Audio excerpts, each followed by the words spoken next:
I know you saw the title, and yes, I'm glad I got cheated on. Now, before we get into this, let me give you guys a bit of background first. Many of you already know this story, but a lot of you probably don't. Let me take you back to a 15-year-old Nicholson. So, 15-year-old me, fat as hell, you know what I mean? I'm like 120 kilos or 5'8". I'm borderline obese, you know what I'm saying? I constantly get bullied. I've got low self-esteem. I've got no self-confidence, right?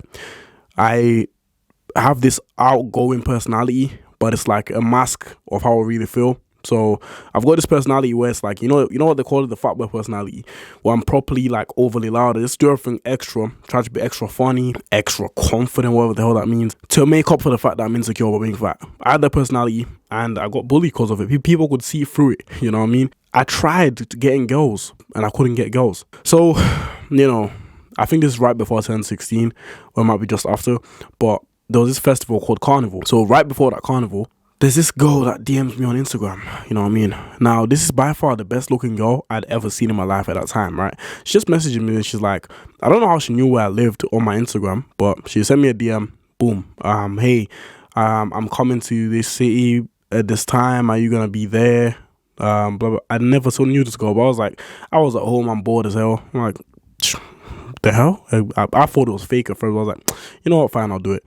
The way this thing is, my cousin got the same message off this girl as well, and he messaged me. I was like, yo, this girl that messaged me, like, she's like, do you want to meet up? I'm coming to your city. So obviously I was like, let me just go check it out. And my cousin said, yeah, you just go do your thing, bro. I'm gonna chill. I'm waiting at the bus station now, and she comes out the bus, and I was mind blown because she looks better than her pictures, and she was real. I'm like, damn. Okay, so let me be cool. And then I was like, oh, hey, how you doing? I'm trying to be suave. I'm trying to be cool. All that shit you see in the movies, right? And, we go and we sit somewhere and we talk for about a good hour, and I found out she was actually coming to a party in the city, but she was a little bit too early and she didn't know what to do. That's why she was messaging, random people really that she thought might be from the city. And yeah, I was like, damn, I didn't think anything of that. Cool, whatever. She goes to the party now, right? This is like, it's time for the party. She goes to the party, and then after the party, she messages me, and we carry on talking or whatever, and then we just clicked. I don't know, it was weird. We just clicked, and I saw her again. Then we kissed, and the rest was history. And I asked her to be my girlfriend. You know what I mean? And I was the happiest man alive, bro. You know what I mean? Like, I'm like, wow. Oh my goodness, I've got a body. Oh my god, I finally got a girlfriend. I'm finally that guy. Then she cheated on me. And the way I found out was actually through Snapchat, because I used to have Snapchat, right? I don't really use it nowadays. And a lot of people that I knew basically started saying, yo, isn't this meant to be a girlfriend? Because I used to post her pretty much like everywhere. And isn't this your girlfriend, bro? Isn't this your girl, bro? And I'm like, yeah, why? They're like, she's been sending me some questionable videos, bro, but obviously I didn't save it, so I can't show you. But then my best friend, Jav, right? You guys have seen Jav. He showed me a video that she sent him of herself like naked basically in the shower. And I was like, wow, this is crazy. You know what I mean? I can't believe it. I didn't want to believe it. I was saying to everybody that told me, yo, she's not good, bro, she's for the streets, bro. I was like, you don't know what the hell you're talking about, bro. Leave me alone, fam. Leave me alone. I forgive her. I love her. I forgive her.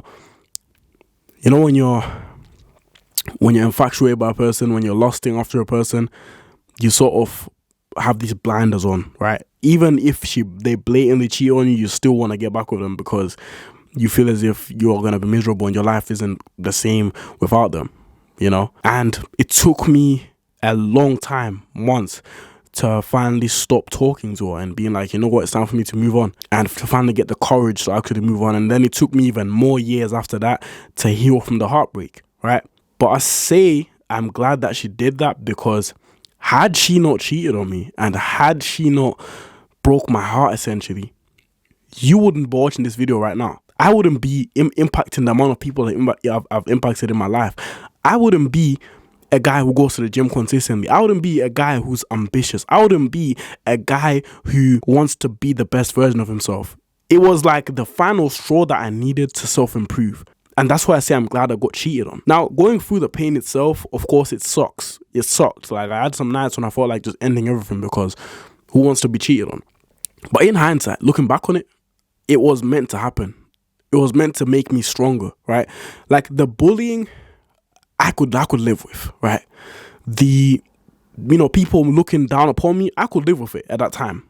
But when the girl that I loved finally cheated on me, that was the final straw for me. That was like the straw that broke the camel's back, as they say. It was the final straw for me. And at that point, I was like, cool, it's time for me to do something different. And I started taking the gym seriously at that point. I finally, I learned how to channel negative energy into myself to improve myself. So all the bullying, all the being cheated on, all of that stuff, I learned to channel it into bettering myself. I lost over 30 kg. I've built like, a decent following on online. I've got like 60 something K on TikTok, whatever. A lot of people I'm impacting. Every day I'm getting DMs, bro, you're helping me change my life. I'm changing my life because I have that deep desire inside me to help others improve. And that all would not have been possible had I not been cheated on, So the only reason I'm making this video and, giving you guys this message is because you might have been through a similar thing. You might have been cheated on by a girl you loved, or, you might just be feeling a similar type of pain. Maybe you're being bullied, whatever it is. The reason I'm making this video is because I'm trying to show you there's hope. It might be the worst thing that might have happened in your life, but it could also turn out to be the best thing that you never knew you needed to happen in your life. Do you know what I mean? When I got cheated on, I didn't imagine myself to be in this position I'm in right now. I'll be real with you. I thought my life was over. I thought, just what's the point of living? Right? But when you persevere through that adversity, like I always say, adversity builds character, right? When you persevere through that adversity, it does something to you. You become a different machine, a different beast, You become a different person, And honestly, like I said, had that not happened to me, I would not have been the same person I am right now. I'd probably be that same guy who views the world in this rose-tinted glasses, dreaming of this white picket fence lifestyle that I saw from Disney movies. But obviously that's not how real life works, So, yeah. I hope this helps somebody out there, you know what I mean? If you got cheated on, it's not the end of the world, man. You know what I mean? Anyways, don't forget to like and subscribe.